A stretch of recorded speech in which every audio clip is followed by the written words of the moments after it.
lupang ito saan at para saan ang plano ng OWA? Pansarili mo ba ito ni Ignacio? Ito ay plano niya para sa isang tinatawag na halfway house o accommodation sana sa mga OFWs bunsod nung nangyaring pandemya kung saan maraming umuwi na OFW. Pero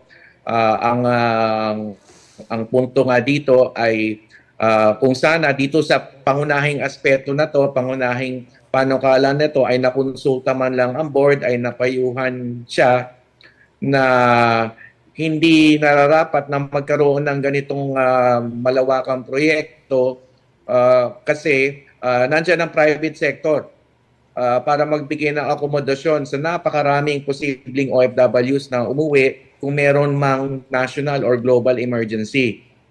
Kaya pangunahin dito kasi may mga at least 6 na aspeto na hindi na konsulta ang OWA Board of Trustees at yan ang unang-una. Yung aspeto ng mismong proyektong pagmumulan. Habang kami po ay naglilikas sa mga tao, so the challenge becomes even more difficult for us to face kung habang po may krisis na ganito, ang pinag-uusapan pa namin kung magagamit ko yung Emergency Repatriation Fund. So ito po, katulad po sa shelter, hindi ho kami makapagpondo. Whereas sana po dito pa lang sa atin, locally, ang dami pong gusali na pwede na sana naming bilhin, na pwede naming gawin dito katulad po na sinasabi nyo, kung accommodation lang, pwede ho na namin silang i-house. We're paying for hotels. During the pandemic, we spent 24 billion for hotels alone and 7 billion for transportation alone. This could have provided us with enough funds to buy several edifices. So yun po yung hinihiling sana namin. Dito, meron na nga ho kaming ni-research kahit hindi pa ho kami pinapayagan na sana ho makabili ho kami ng kahit dito ng isang building. Kasi, Senator, alam niyo po yung building ng OWA ay yung pang Frederick Hotel nung 70s.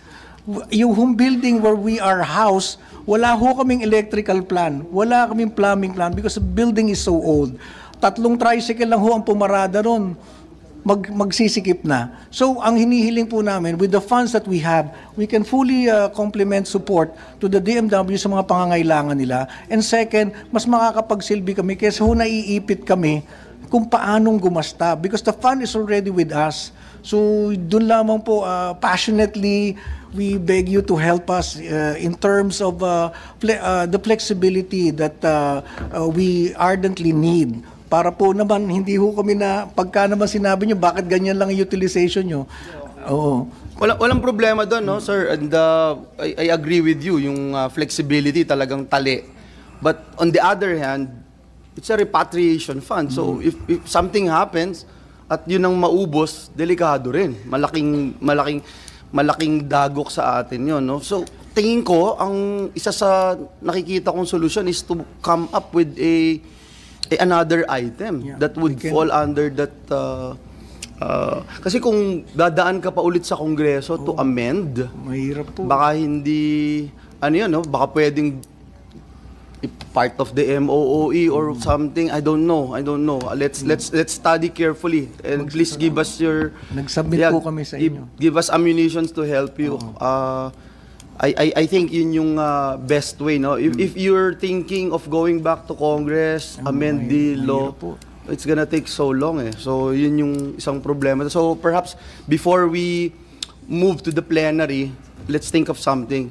Sige, let's sit down and think about it. Yes, can you please write that letter so that we can assess together majority leader, total siya naman ay author nito. Probably can create a special provision kasi nga kakaiba yung circumstances nyo especially during emergency situation, no? Pag nasa war. So we will see how Thank you very much. Thank you very much, Your Honors. Thank you. Mahirap yung akala natin walang bagyo tapos biglang may dumating na bagyo. So mahirap din po, but we'll do our best, no? We'll do our part. Ano po ba ito? Just wanted to understand, no? Baka may reasons behind this low budget utilization. Sir, ma'am, please. Mr. Chair, with the permission of Yusa Kakdak, Senator Joel, yun pong 13%, siguro po hindi na-explain ng maayos. Ang DMW proper, sir, Office of the Secretary, as of June, nasa 43% ang utilization. End of August po, nasa 53% kami. Kaya lang, sir, ang mababa po na utilization rate ay yung sa OWA. Gawa po ng Emergency Repatriation Fund yun, sir. And that's also 77% of our budget. So we should be happy that it's not being used dahil ibig Dahil sabihin. walang crisis. That's a good one. It's a standby thank you. fund. And in fact, we made representations po with the Office of the President and DBM for them to consider a separate treatment. Kasi nga po, hindi naman fair sa ahensya. At I think, sinabi yes. naman po ni Presidente na dapat po ibahin. So yun lang po ang explanation nun. Tama, siguro by next year gawin niyo 'yun para hindi nabibigla yung allergic yung mga senador at kongresista sa Opo. sa utilizations. Malump kami, sir, with the other agencies. Pero nandito man po yung mga taga-DBM sana po Yes. ma-consider nga po nila sa Okay. kanilang performance monitoring Thank you. system. Thank you po. That's good to hear, no?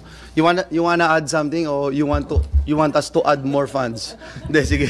Then may concern si Majority Leader, Yes, si yeah. OWA Chair Arnel Ignacio. Please, sir, please, ilabas have mo na the sa floor. committee para Kakaiba nga natin po. pa rin. Thank you very much, Your Honors. We have a very unique problem with OWA. We have a 9.7 additional budget for emergency repatriation fund. But as mentioned by Yusek Tunet, the challenge here is how to spend it when there is no existing emergency. But ito po sana yung hinihiling namin. Total, sinabi niyo po, Senator Joel, na kung meron ho kaming kailangan tulong, Senator Rafi and Senator Ejercito, sana po mabigyan kami ng flexibility on how to spend it. When Senator Tulfo and I and Yusek Akdak were in Dubai, nakita ni Senator na yung CR hindi maganda. Nakatingin na siya sa akin, handa na nga akong balatan eh. So sabi ko, pasensya na po kayo, Senator, if we can only spend for this, we will.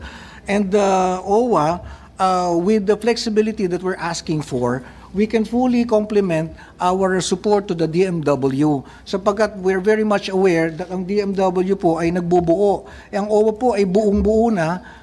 Even with the extraction of funds, we have offices all over. For example, in Saudi Arabia, we already have 3 offices ready to deliver funds. But then, katulad po nito, kami ni Yusek Akdak, nasa gera ho kami, gera sa Egypt. And we were even debating if OWA can pay for the hotel habang kami po ay nagliligas sa mga tao. So the challenge becomes even more difficult for us to face kung habang po may crisis na ganito, ang pinag-uusapan pa namin kung magagamit ko yung Emergency Repatriation Fund. So ito po, katulad po sa shelter, hindi ho kami makapagpondo. Whereas sana po, dito pa lang sa atin, locally, ang dami pong gusali na pwede na sana naming bilhin, na pwede naming gawin dito, katulad po na sinasabi nyo, kung accommodation lang, pwede ho na namin silang i-house. We're paying for hotels. During the pandemic, we spent 24 billion for hotels alone and 7 billion for transportation alone. This could have provided us with enough funds to buy several edifices. So yun po yung hinihiling sana namin. Dito, meron na nga ho kaming ni-research kahit hindi pa ho kami pinapayagan na sana ho makabili ho kami ng kahit dito ng isang building. Kasi, Senator, alam niyo po yung building ng OWA ay yung pang Frederick Hotel nung 70s. Yung home building where we are housed, meron kaming ni-research. Alam pala nila Kakdak, nandyan sila Alam nga naman magre-research ng mag-isa, magpo-proyekto mag-isa. wala ho kaming electrical plan, wala kaming plumbing plan because the building is so old. 3 tricycle lang ho ang pumarada ron.